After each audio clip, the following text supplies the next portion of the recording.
The leader of the opposition has asked me to apologize for him. He has to attend another event.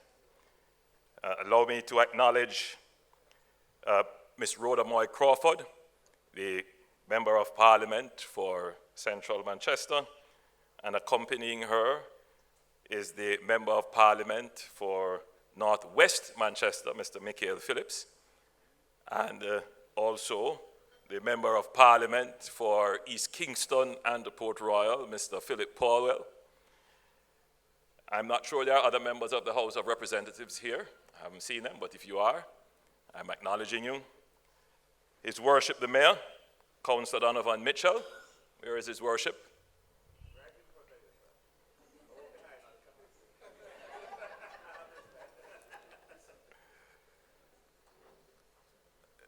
But allow me to acknowledge the President of the Chamber of Commerce and his beautiful wife, Omar Fennell and Mrs. Fennell, who have been such a wonderful host to me for the few minutes I've been at the table.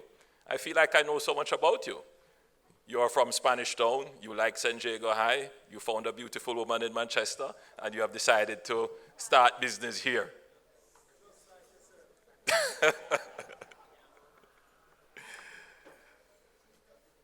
Allow me as well to acknowledge the other executive members of the Manchester Chamber of Commerce and the general business community of Manchester who are gathered here today. And I must especially acknowledge Mr. Kenneth Black.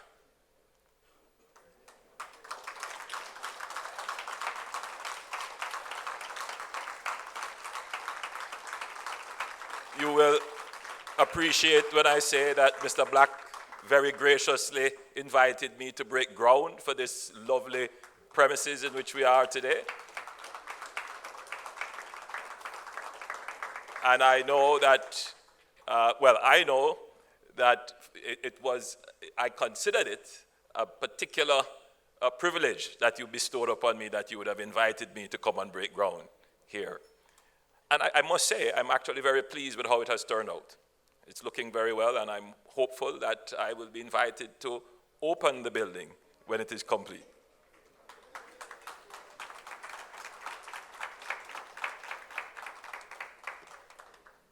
Allow me to also acknowledge the businesses that have been awarded here today and acknowledged. And, you know, I listened to Captain O'Main Morgan, and he put me in the mind of Merrick Needham. I don't know how many of you remember Merrick Needham. Merrick Needham was one of Jamaica's foremost orators and someone who understood protocol very, very, very well. So commendations, O'Main. You know, we don't do too much oratory these days. We tend to want to dismiss it as being too British. But it is an important skill to be able to deliver presentations with mastery of the language. And I think O'Main has done that very well. Captain, you have done that very well. Congratulations. Distinguished ladies and gentlemen, members of the media, it is indeed my great pleasure to be with you.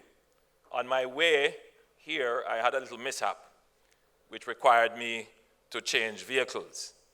So I was not going to be hindered any at all by any unplanned occurrence, because it was absolutely important for me to be here with you this evening. I don't do too many events in Manchester, and I want the people of Manchester to know that you are an important parish for me and for the government. And therefore, I have a message that I'm sure that you will find pleasing, particularly for the people of Manchester. So I thank the Manchester Chamber of Commerce for your continued role as a dynamic advocate for the private sector and your steadfast commitment to economic and community development. Tonight, we celebrate innovation, resilience, and entrepreneurship that drives our country's sustainable growth and prosperity. The businesses we recognize this evening represent more than commercial success. They symbolize our shared pursuit of economic stability, employment creation, innovation, and sustainable development. Your initiatives and achievements, whether in finance, education, technology, security, commerce, or community impact, reflect a commitment to excellence and a belief in Jamaica's promise. Ladies and gentlemen, my government shares this vision and commitment. Our role is to enable, encourage, and energize the private sector, and we remain steadfast in providing clear, decisive leadership in this regard. The economic progress that we have made over the last decade can only be described as transformational. In my recent budget presentation, I took time to lay out Jamaica's post-independence economic history, and on every metric, whether it be inflation, unemployment, exchange rate, debt to GDP ratio, balance of payments, net international reserves, or a measure of poverty, the facts are undeniable. Jamaica today has the strongest economy since our independence.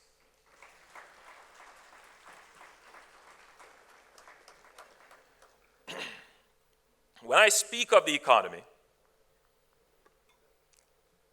sometimes there is a sense that we shouldn't emphasize the economy.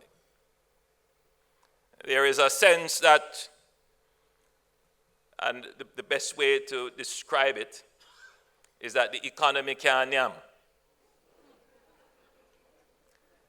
I was blown away when the head of the IFC visited Jamaica, I believe it was late last year. He was the former Minister of Finance of one of the African countries. I believe it might have been Senegal.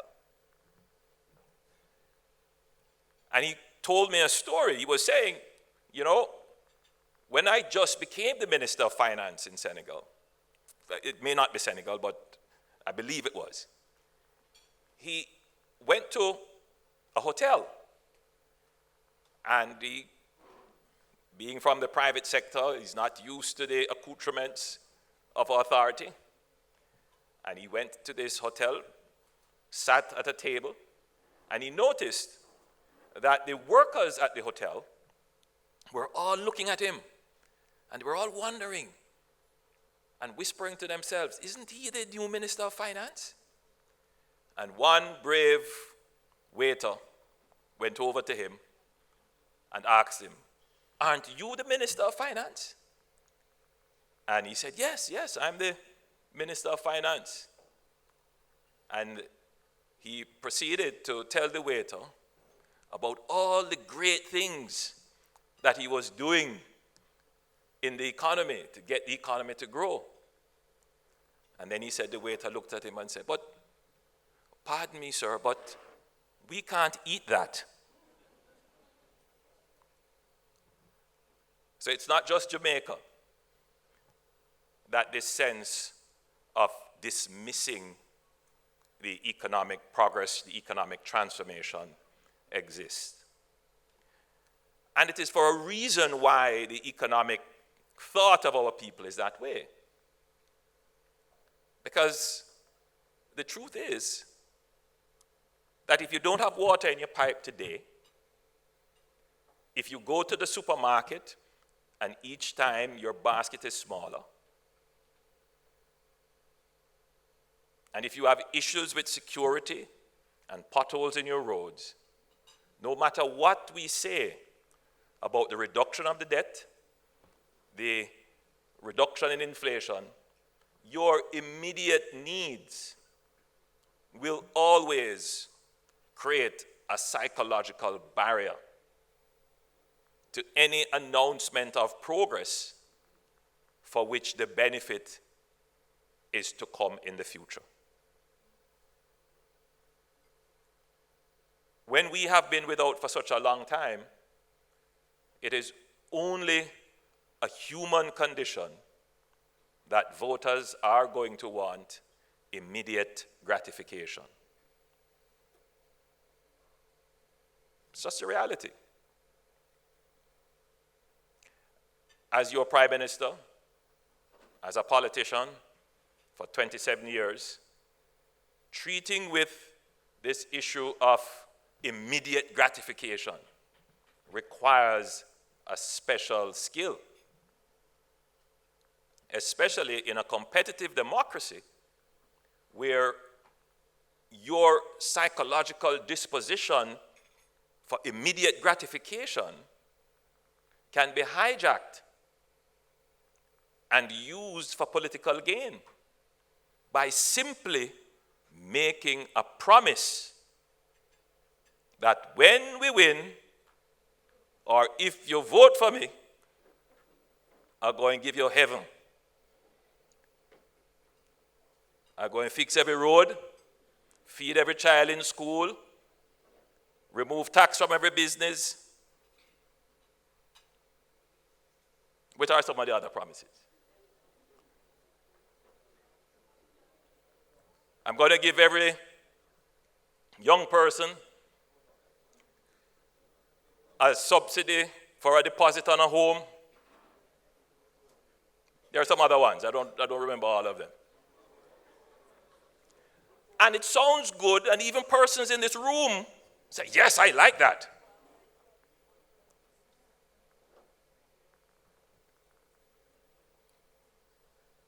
And indeed, that has been the nature of our politics. But something has happened in Jamaica in 2025. It may have escaped you. You may not have recognized it. But something has changed in Jamaica. For the first time, promises that were made by politicians were costed. A price was put on it. Because for too long in our economic history, and indeed our social history and in the development of the country, our electorate has never really asked our politicians to price or cost the promises that they make. Because we want the satisfaction, now we accept anything that is told to us. But in this last budget, a price was placed on every promise that was made. And it was not just in the budget, but there is an institutional change that has happened in our country, and I'm certain it has passed most of the persons here. But Jamaica now has something called a fiscal commission. How many of you heard about that?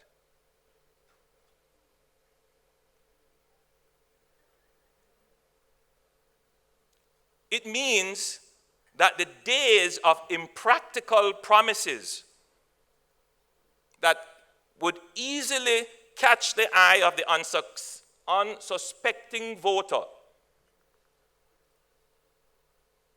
the days of politicians being able to ride on the psychological need for immediate gratification by making empty promises, those days are over.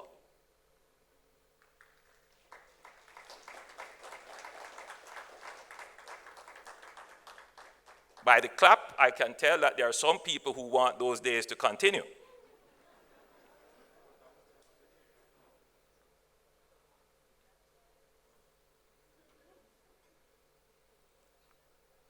But an important part of the transformation of Jamaica is the institution of the Fiscal Commission.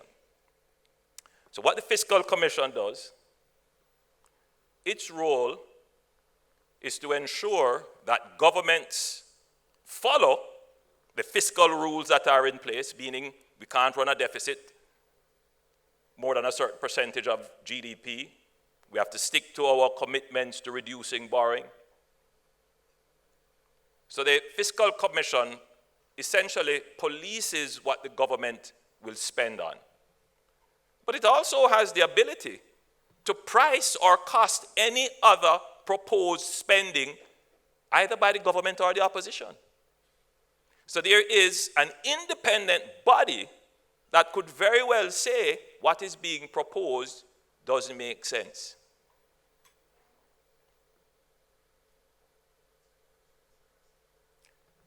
In our last budget, several proposals were made, and the Minister of Finance costed it and showed that those promises didn't make sense. Couldn't be financed. Would wreck the budget. I'm speaking to an audience of business people. And therefore, I'm certain that you immediately appreciate the point that I'm making.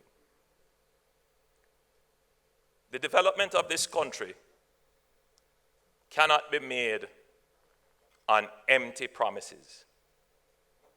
You can't come to Parliament and make promises, and then when tackled, you get up and say, it was not my intention that these would be implemented. In effect, empty promise. Jamaica has changed. For the first time, promises were costed. The public can see what promises make sense and what does not make sense. It is an important step for the development of our country because for too long, our electorate has been misled. And our political economy has focused on the wrong things. For the first time, you have a government that has delivered 10 budgets of stability.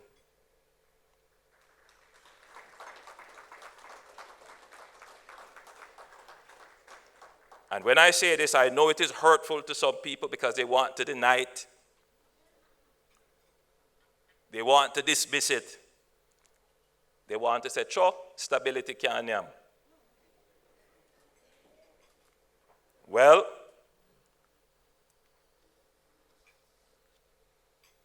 Jamaica today is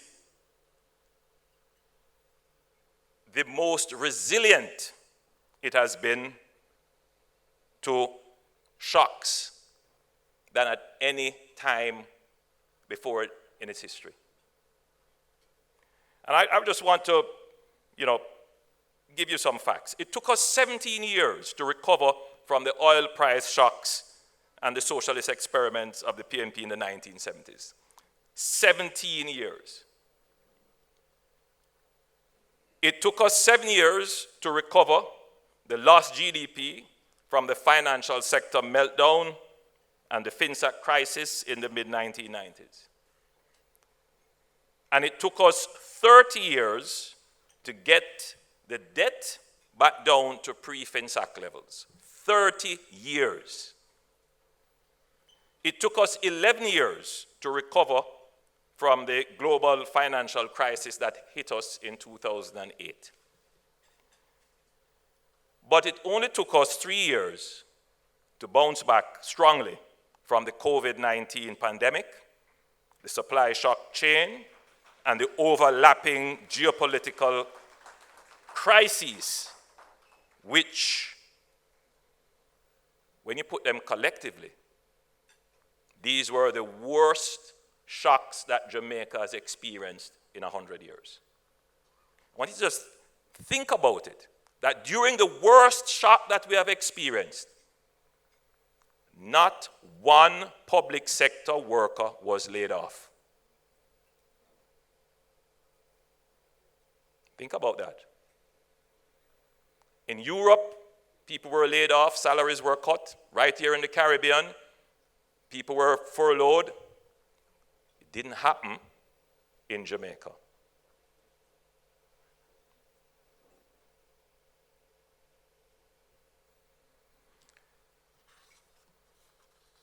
We have finally conquered the challenges of macroeconomic instability and excessive debt, which have plagued us for decades. The next challenge that we have to conquer is growth. We have to significantly accelerate our growth rate from 1% to 2% to 4% to 5%. And of course, my friends, pursuing growth does not mean run with it. We have presented budgets to you without ever running with anything. That is a significant transformation in Jamaica. But more than that, we are presenting a budget in an election year, and it is a balanced budget. A budget filled with, as some commentators call it, goodies. We call it give-backs. And we were able to do that without running a deficit or without putting on any new taxes.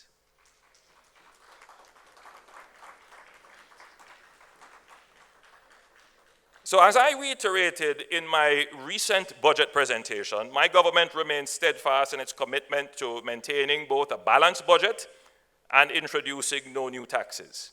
Under the fiscal rules, we have the flexibility to run a fiscal deficit of up to 0.3% of GDP.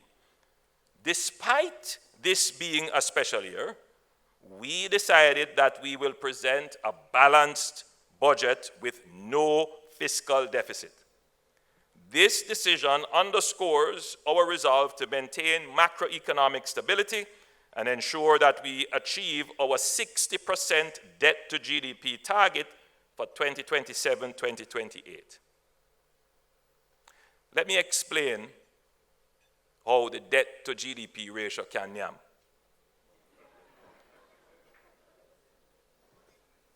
In other words, how it can be a game changer for Jamaica.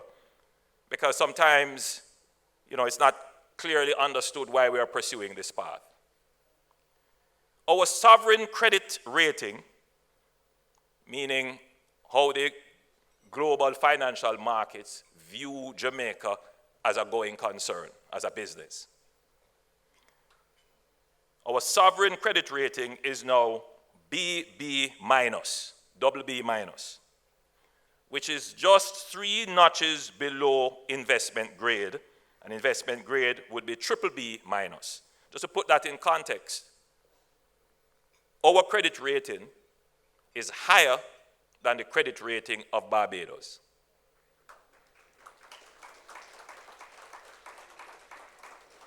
Coming from being considered the financial basket case of the Caribbean. The size of the global bond market is just over 60 trillion US dollars. Over 90% of this market is restricted to investment-grade bonds only. I wonder if you see this point. It means that today, no matter how much the global market may love Jamaica, 90% of the global pool of capital is, by their risk mandate, restricted from investing in Jamaica. So, Jamaica could become the home for far greater foreign investments than we are getting now if our ratings improved. People would see Jamaica as investment grade risk. So once Jamaica achieves investment grade status, the global pool of capital available to Jamaica multiplies ninefold.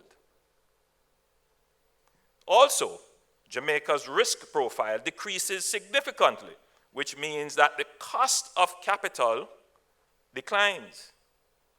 Ultimately, that means lower interest rates for all of you who have business here.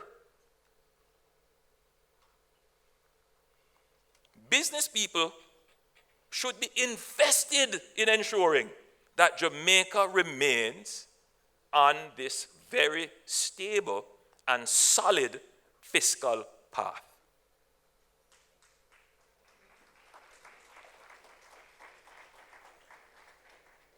Ultimately, that means that everybody in the economy will benefit. This would be a fundamental transformation of the economy. So businessmen like Mr. Black, who I'm certain you had to do some borrowing for this building here, the interest rates that you would face would be significantly lower. But more than that, businesses and business opportunities which now seem infeasible suddenly become investment worthy because the cost of capital has gone down. And that is the kind of strategic moves that we have been making, which is why you have to focus on the economy and keeping that economy in the forefront of your political decisions. Because if you depart from that in any way, so you can rest assured that you have a government that is committed to the economy. But we also recognize that fiscal discipline alone is not going to be sufficient.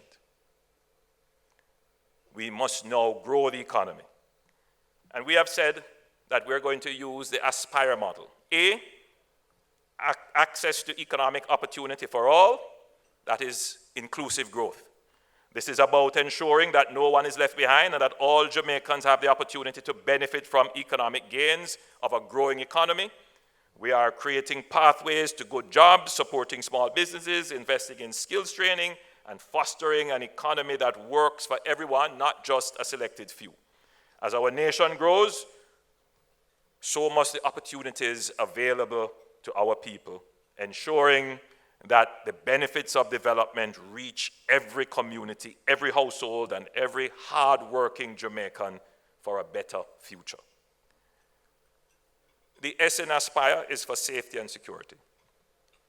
As I entered the hall, the deputy superintendent who greeted me, and I make it a point of duty to speak with the ground commanders because it's very important that they are motivated and that they understand the mission. He pointed out to me that you are seeing a 65% decline. I hope I got the number correct. 65%. Is that correct? Where is the SP?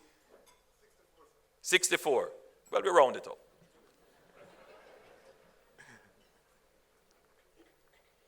That's fantastic. A few months ago, that was not the cry. A few months ago, citizens were worried. Businesses were worried. But the investments that we have made in men and women and material, in doctrine, in leadership, we are transforming the JCF. And I'm very pleased to see you sitting right here in the front row at the Chamber of Commerce's award ceremony. Very important that the police is not seen as an adjunct, an auxiliary, but is central to the development of the community. And I want to commend the men and women of the police force and the military who support them here in Manchester for the amazing work that they have done. Be assured that as Prime Minister, I stand 100% behind the JCF. So in murders, we saw a decline by 9% in 2023. People scoffed at it. In 2024, we saw a decline of 19%. And some people said, well, maybe this is just a flash in the pan. And year to date, we are seeing a 35% decline. And now I'm seeing everybody want to come and take credit for it. That was because of the strategic investments and the strategic decisions that were made by the administration as it relates to treating with the matter of crime. It was never a flip of the switch strategy. It can't be dealt with like that. But with persistence, with strategic use of force, we have been able to bring the crime monster under some form of control. We're not quite there yet, but the strategy is working. And I want you to pay close attention to what I'm about to say. Since 2016, we have reduced the number of active gangs from 350 to less than 100 today.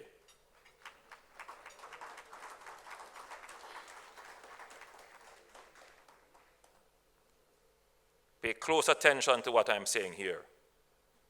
In the last 4 weeks, we have had several major seizures of weapons and other contraband coming into our formal ports, including, I was reading in the papers today that a resident of Manchester was arrested and charged. I want all the criminals in Manchester to hear my voice very, very clearly. You have no hiding place. All the people who are importing guns into Jamaica, whether you live here or cooperate with criminals abroad, you have no hiding place.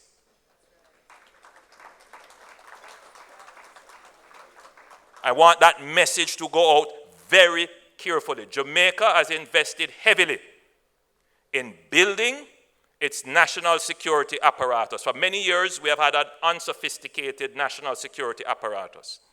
We have invested in improving the sophistication of our security apparatus. And that sophistication is not only in the purchase of equipment, in the training of our officers, but also in building strong diplomatic country-to-country relationships that will help us to undermine the criminal networks that exist across borders. If criminal organizations can cooperate across borders, well, governments must cooperate even strongly across borders to bring them down, eradicate them, and eliminate them. And Jamaica is on a solid pathway, as you would have seen recently with various statements, to tackle those gangs who believe that for such a long time they had free space and free reign. No more of that in Jamaica.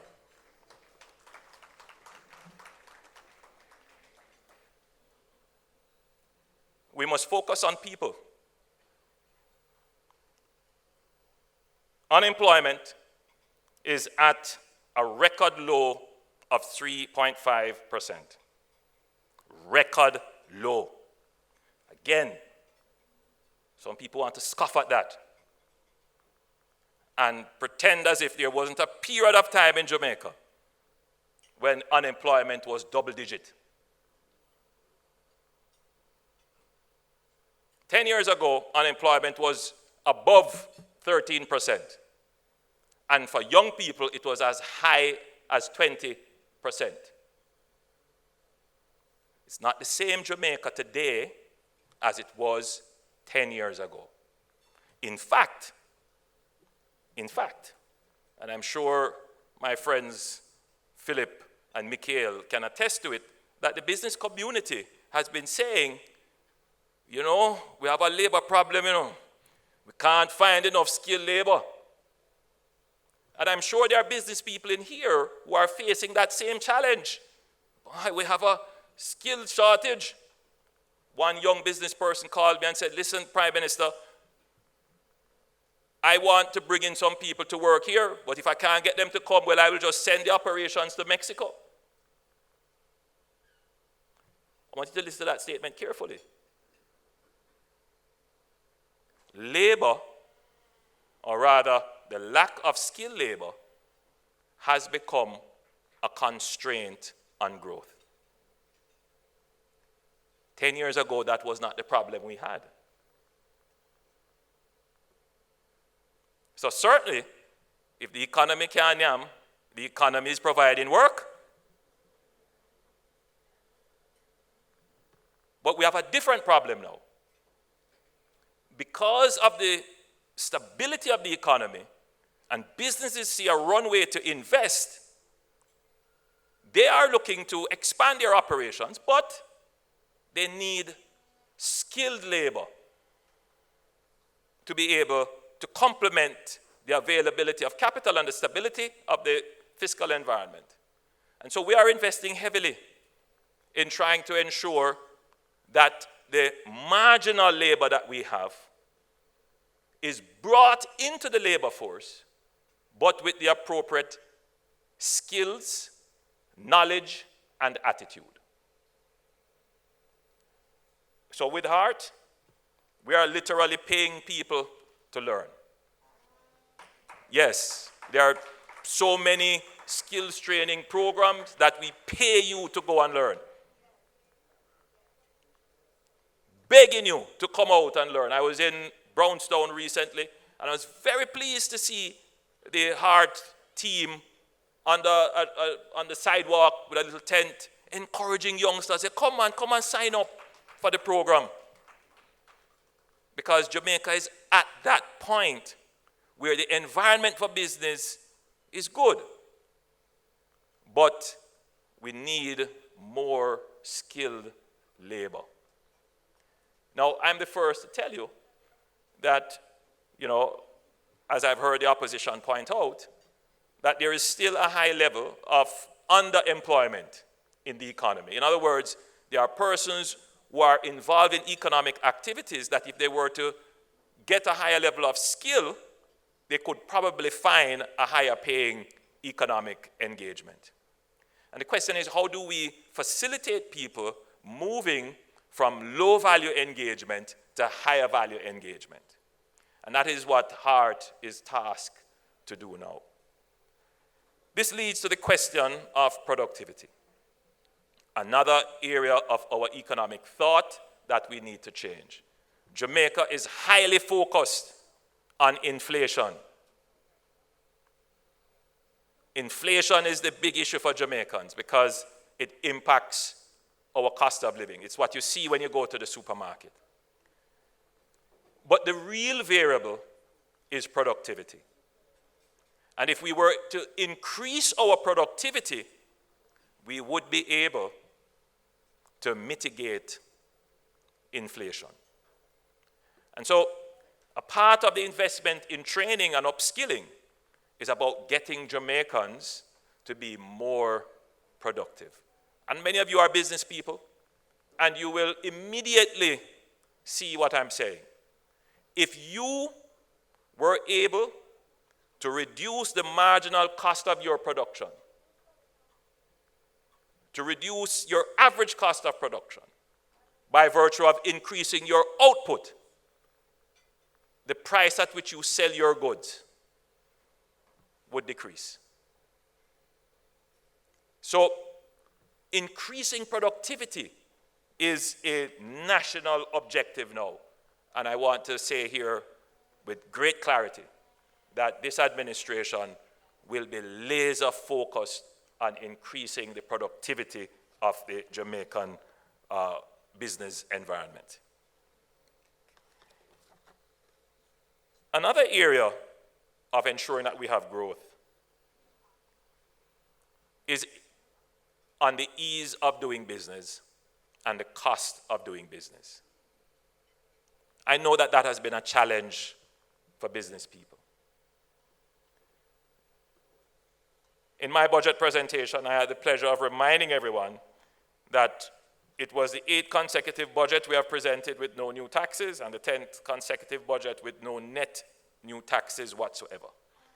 This is unprecedented in Jamaica, and it has been a part of our concerted effort to create a predictable investment climate, but moreover, to ease the burden on individuals and businesses and to encourage economic activities. And, you know, we have done an amazing job in reducing taxes. We have increased the income tax threshold. When we came to office, the threshold was $592,800. It is now $1.7 million. Next month, it will be 1.8. Yes, and then after that, it will move to $2 million. We reduced GCT. People forget about that. We reduced GCT from 16.5% to 15%. But we did a big thing in this budget. I don't know how many of you remember this promise. A promise that wasn't costed. A promise that said, when we win, we're going to remove GCT off electricity. Who remember that? Who remember that? Nobody costed it. It was a promise made. And people facing high electricity bills say, oh God, thank you. But when it came to actually provide it, it couldn't be done. Because the economy couldn't support it. And I know a lot of people are disappointed. And I know a lot of people don't like when I speak this way. Because it challenges their perspective and their confirmation bias. But we have to confront these things if we're going to move forward in the next step and pivot. Perfect example of a promise made without the economic wherewithal. Well, before we made any commitments, we costed it. And so now I'm pleased to say that we can't take off the GCT, but here's what we can do. We're cutting the GCT in half, more than that. So we're moving from 15% to 7% GCT on electricity. I know some people, but important that it be said that this government doesn't make empty, fiscally irresponsible promises. You know, we reduced the transfer tax from 5% to 2%, and that has just created an explosion in the real estate market. We increased the pension relief and age relief from 80% from 80,000 per month, rather, 80,000 per year to 250,000 per year. And in the next budget, that will go to 350,000. We have increased the turnover threshold required for registration to pay GCT from 3 million to 10 million. And we are now increasing that to a further 15 million. Every business person inside here who is at that level would be very happy. So, you know, we recognize that we must make government less burdensome for the people. And that's why at every opportunity we get, once it is fiscally responsible to do so, we reduce taxes. And thus, as a part of the broader effort to modernize our public sector and to boost productivity, we have launched the Streamlining Processes for Efficiency and Economic Development, otherwise called SPEED, not to be confused with DOGE. And Minister Audrey Marks have appointed a minister to actually focus on that. And her mandate is to undertake comprehensive review of Jamaica's governance arrangement, systems, and processes, and to implement targeted reforms across the whole of government that will eliminate inefficiencies, reduce bureaucracy, and enhance the ease and speed of doing business. This strategic effort signifies our commitment to creating an environment in which businesses can flourish. You know, when Mr. Black was doing this building here, he came upon some bureaucratic hurdles. And it's not just Mr. Black alone. I'm sure many of the business people here, you come upon bureaucratic hurdles, particularly in permitting and approvals. Well, I'm here to tell you, and I'm glad I'm saying this when the mayor is here, our parish councils will be the first target of the speed initiative. They are absolutely important to the local economy in how fast they facilitate business and investment. And we will ensure that our parish councils move in concert with business to ensure that businesses that are ready to invest are not inhibited and hampered.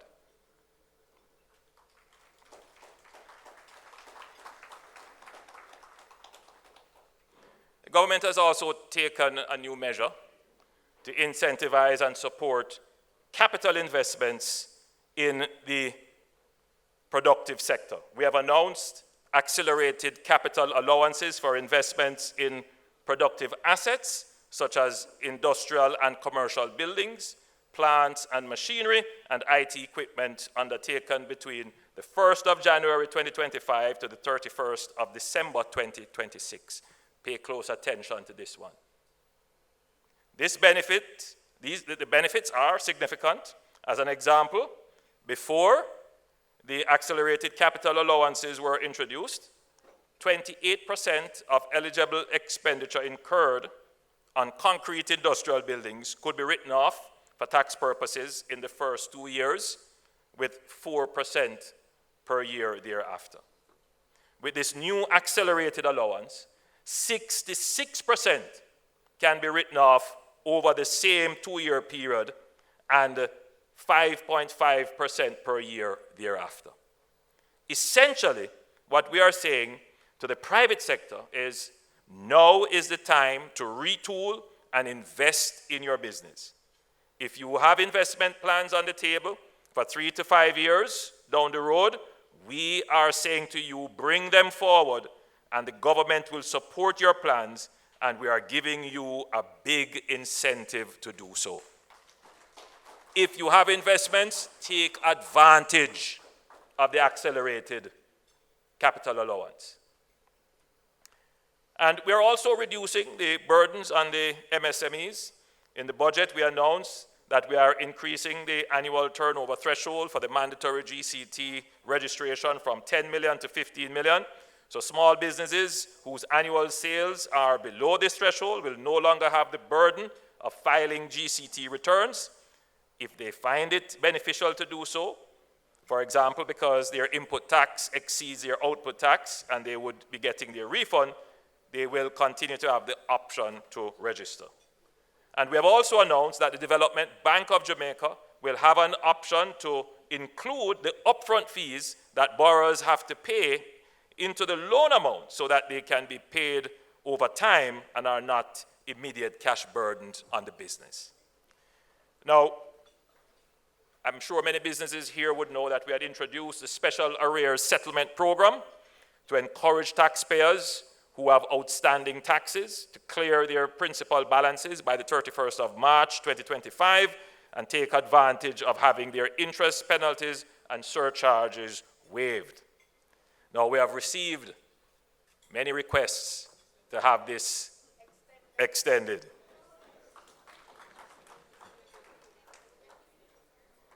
More anon on Monday. You don't worry, more anon on Monday. E is for economic diversification. I won't go too much into that, but I wanted to spend a little time on infrastructure. I was looking back over the last decade, 9 years since I've been Prime Minister, and I must say that the pace of infrastructure development could only be matched by the 60s. And in fact, I believe that after we have started some of the projects that we have announced, the rate of infrastructure development would have surpassed the 1960s. So if you consider that in the 1960s, that's when we built out downtown Kingston, for example, and we built out many of the roads that we had. But we haven't been investing in maintenance from the 1960s onwards, because in the 1970s, 80s, 90s, and 2000s, our budget, our economy could not sustain a maintenance program. And so what we face in Jamaica today is a challenge of aging infrastructure that is just collapsing in front of you. Whether it is sewer mains or potholes emerging in roads, we have aging infrastructure. And I'm sure there are many young people who look on at our towns and our urban spaces and say, why our towns and urban spaces can't look as modern as towns and urban spaces in the countries that you may have traveled. And I want to say to you that this administration has developed a plan, and we have been activating that plan to improve our towns and urban spaces. If you get a chance, drive out to the Morant Bay Urban Center, and you will see the vision of modern urban spaces coming to a reality. We have introduced new economic incentives for urban renewal. You will hear more about that. But a program that is near and dear to me is the building out of park and recreational spaces for our people. Yes, we have done this, and I give credit. I'm not averse to giving credit. I give credit to P.J. Patterson when he had the vision for Emancipation Park. Yes.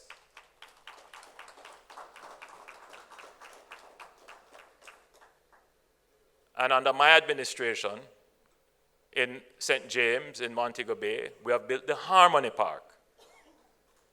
Yes? And in the 15th parish of Portmore to be, in a few months, we will open the Resilient Park. And I had announced in Parliament that in this parish, the NHT will undertake the construction of a similar parish park for Manchester, but it will be in the curtilage of Mandeville. We are looking at Brooks Park.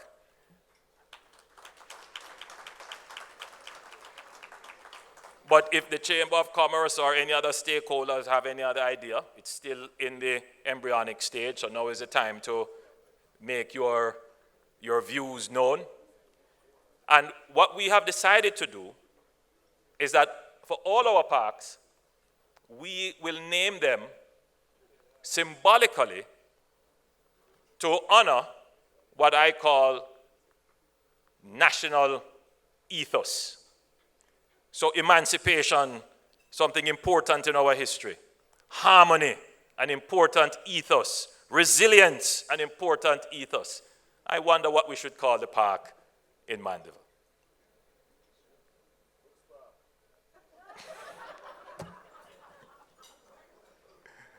What about industry? Innovation, solidarity. All kinds of names that could reflect something of our national ethos. So I wanted to make this announcement here that Mandeville will have its parish park that will be equal or better than the ones that we have built before.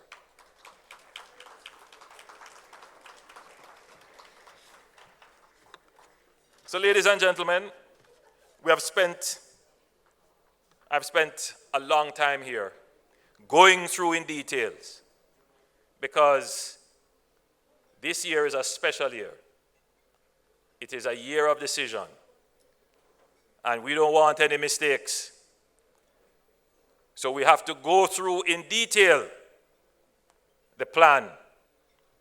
We have to go through in detail the issues so that everyone in this room is seized of the mission.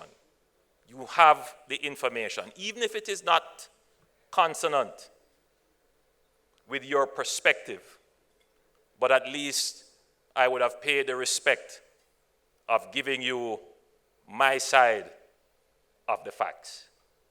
And all I can do is ask that you choose wisely, that you choose Jamaica. God bless you and thank you.